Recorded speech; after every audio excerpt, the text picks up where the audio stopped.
میں دیوی کو کسی قیمت پر کھونا نہیں چاہتا تھا۔ میں نے دیوی سے اگلا پلان پوچھا۔ اس نے کہا مکان جتنا جلد بکتا ہے اور جتنے کا بھی بکتا ہے بیچ ڈالو۔ میں نے فوراً حامی بھر لی۔ مجھے اب اس مکان کی کیا ضرورت تھی، بھلے جتنے کا بھی بکے، میرے پاس تو بے بہا دولت تھی۔ میں نے فوراً سے اچھنائی سے رابطہ کیا جو گاؤں کا بیوپاری بھی تھا۔ چھوٹے موٹے جانوروں سے لے کر مکان زمین تک کی خرید و فروخت اس کی ذمہ داری تھی۔ اس سے میں نے کہا کہ مجھے مکان جلد از جلد فروخت کرنا ہے، تو اس نے پہلے روایتی اسٹیٹ ایجنٹس کی طرح بہت ہیل حجت کی، مگر جب میں نے کہا کہ جتنے میں بھی بکے مگر صرف بک جائے تو اس کی رال ٹپک پڑی۔ اس کے چہرے پر فریبی سی مسکراہٹ آ گئی تھی اور اس نے کہا ٹھیک ہے، پھر 5 لکھ مل جائے گا اس ایک کمرے دا۔ اس نے صافہ رومال ایک کندھے سے دوسرے کندھے پر رکھتے ہوئے نظریں چراتے ہوئے کہا، مانا کہ مکان ایک کمرے کا 2 سے 2.5 مرلے پر مشتمل تھا، مگر پھر بھی ریٹ زمین کے ہائی ہو رہے تھے۔ اس وقت بھی کم از کم یہ مکان 10 لاکھ کا تھا اور وہ آدھی قیمت لگا رہا تھا۔ بہرحال میں راضی ہو گیا اور وہ بھی پھرتی سے سائیکل پر بیٹھا اور گاہک کو بلانے چلا گیا۔ اچھو نے مکان شام تک بکوا دیا تھا۔ دیوی نے کہا سامان کا کیا کرنا ہے، بہت ضروری چیزیں لے لو اور باقی بیکار سامان یہیں رہنے دو، ہم نیا لے لیں گے۔ میں نے کہا ٹھیک ہے۔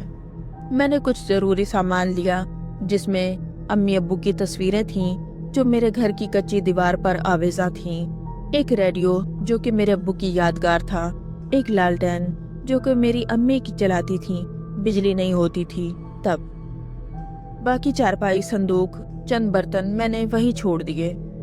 اچھو نے کسٹمر سے لے کر پیمنٹ کر دی تھی، لیکن چونکہ رات بہت ہو گئی تھی تو آج رات نکلنا مناسب نہیں تھا، تو میں نے سوچا صبح صادق نکل جائیں گے دونوں، دیوی اور میں سکون کی نیند سو گیا، مگر آدھی رات جب میں گہری نیند سو رہا تھا کسی کی سسکیوں کی آواز نے مجھے اٹھا دیا۔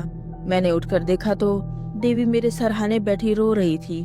اس نے مجھے جاگتے دیکھا تو روتے ہوئے بولی، دیکھو وہی ہوا نا جس کا مجھے ڈر تھا، اس نے چلے شروع کر دیے ہیں۔ اس سے پہلے کہ وہ چلہ پورا کرے ہمیں اسے اس چلے سے اٹھانا ہوگا۔ میں نے کہا مجھے کیا پتا وہ کہاں چلہ لگا کر بیٹھا ہے۔ میں نے آنکھیں ملتے ہوئے تشویشناک لہجے میں کہا، مجھے اب دیوی کی جدائی سے خوف آتا تھا، نہ صرف دولت اور آسائشوں کی وجہ سے بلکہ ویسے بھی مجھے اس سے انسیت سی ہو گئی تھی اور وہ میری تنہائی کی ساتھی بھی بن چکی تھی۔ میں نے سوچا میں ہر حال میں دیوی کو بچاؤں گا، چاہے مجھے کسی کا قتل ہی کیوں نہ کرنا پڑے۔ میں اپنے دماغ میں بہت سے پلان بنانے لگا، اگر ایسا ہوا تو میں ویسا کر دوں گا اور اگر ویسا ہوا تو میں ایسا کر دوں گا۔ میں نے دیوی کی طرف ایک نگاہ ڈالی جس کے چہرے کا سرخ و سفید رنگ اب پیلا پڑ چکا تھا۔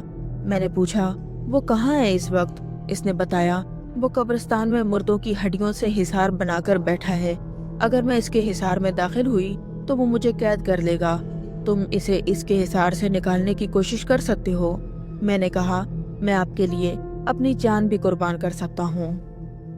اس فقیر کو حصار سے باہر نکالنے کے لیے ندیم نے کیا کیا جاننے کے لیے اگلی قسط کا انتظار کیجیے۔ شکریہ۔